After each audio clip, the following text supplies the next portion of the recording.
Hey there everyone, I'm Patrick Ferguson from Skull Splitter Dice, and in today's episode we're going to be talking about the Polearm fighter build.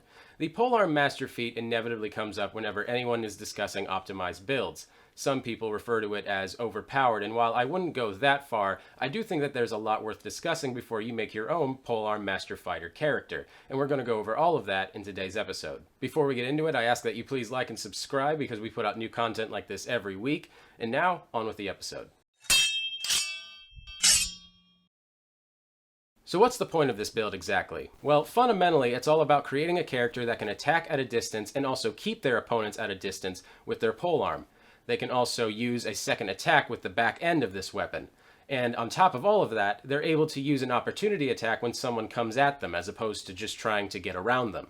At 4th level, a Polearm Master Fighter's turn will look a lot like this. There's a lot of assumptions and things that have to go right for this character to work, but it can make you into a daunting and nigh unstoppable opponent in any kind of dueling situation, or fair fight, as it were. If this kind of keep-away style of combat sounds appealing, then this character build may just be right for you. So how do I build it? While you can technically run this build with any combination of race or class, it's much easier to get the 2 feats necessary for the build by playing a human fighter, seeing as they have way more opportunities in order to get feats in the first place. You'll want to get Polearm Master and Sentinel in order to complete this build. From the player's handbook, when you take the attack action with a glaive, halberd, or quarterstaff, you can use a bonus action to make a melee attack with the other end of the weapon. The damage die is a d4 and deals bludgeoning damage. Otherwise, this attack functions just as if you attacked with the weapon in question. While wielding a glaive, halberd, pike, or quarterstaff, you're able to make an opportunity attack whenever someone enters your reach. It should also be noted that this has been expanded to include spears, though I'm willing to bet that most D&D groups just homebrewed it so that it would include spears anyway. With the Sentinel feat, whenever you hit a creature with an opportunity attack, its speed drops to 0 for the rest of the turn. This stops any movement they may have been taking. Creatures within your reach provoke opportunity attacks even if they took the disengage action. When a creature within your reach makes an attack against a target other than you, you can use your reaction to make a melee weapon attack against the attacking creature. Note how these 2 feats interact with one another. Polearm Mastery allows you to make an opportunity attack whenever someone enters your range, and Sentinel stops your opponent dead in their tracks before they can even close the distance. And that's really it. The core concept of this build is all about just using these 2 feats in tandem. 2 feats which are already great on their own. Just build your fighter how you normally would and then get these feats at the next opportunity. Basically, what you'll want to do is select the human race and take the variant option that grants a feat at 1st level and select Polearm Master as your feat. Use a glaive or a halberd as your weapon, and at 4th level select the Sentinel feat. That's what you can consider the core of the build, and beyond that you have a lot of wiggle room to customize. The standard or vanilla build of Polearm Master is usually what people are talking about when they reference the build. It is the easiest and most direct application of the idea and turns on the earliest with the least penalty for the multiple feat dips. For this version of the build, take the previously mentioned core options for the build and make the following choices. So I know I said at the beginning of this episode that I don't think this build is broken, but it can be a little unfair to your opponents from time to time. Imagine a build where you're able to keep your opponent at a distance of 10 feet away, and they can't move, they can't fight back, and you can just safely stab them at this distance as much as you want. Oh, and they're constantly taking psychic damage every turn that they stand there, helplessly.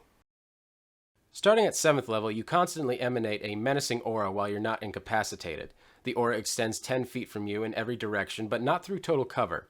If a creature is frightened of you, its speed is reduced to 0 while in the aura, and that creature takes psychic damage equal to half your paladin level if it starts its turn there. At 18th level, the range of this aura increases to 30 feet. Conquering Presence is really just a built-in way to frighten your opponents, but there are a few paladin spells that can do basically the same thing. Think about how this interacts with your polearm setup.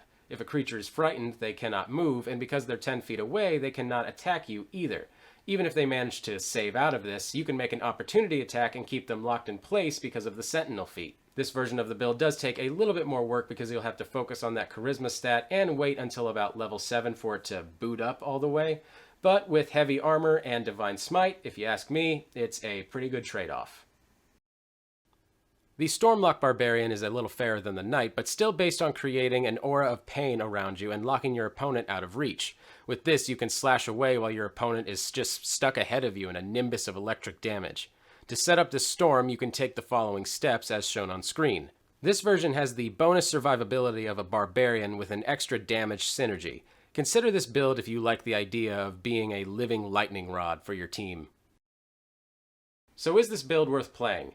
The short answer is yes, and the long answer is sort of. It does virtually nothing to address any long-range combatants, and if you were to get swarmed in combat, well, you might as well kiss any of your tactical abilities goodbye. The build controls single close-range combatants quite well, to the point where I think just about any opponent you face will cry OP or broken before very long. The true advantage of this build, though, is the fact that you don't have to sacrifice a whole lot in order to make it. None of the decisions that you make in order to build this character are really a detriment in and of themselves, leaving you with a perfectly capable martial character even if all of the gimmicks break down around you. That's going to do it for this episode, guys. Thank you so much for tuning in. I really appreciate it. Be sure to like and subscribe because we put out new content like this every week. And if you're building a polearm fighter that you're proud of, I would love to hear about it down in the comments, especially if you're doing something that breaks away from the human variant build. I really like the image of a gnome or a halfling doing this with a weapon that looks way too big for them. But that's one of the great things about D&D is that I am both at the same time surprised and not surprised anymore by the things I see come to the table. Thanks again for watching, guys. My name's Patrick Ferguson from Skull Splitter Dice, and until next time, farewell. Thanks for joining us.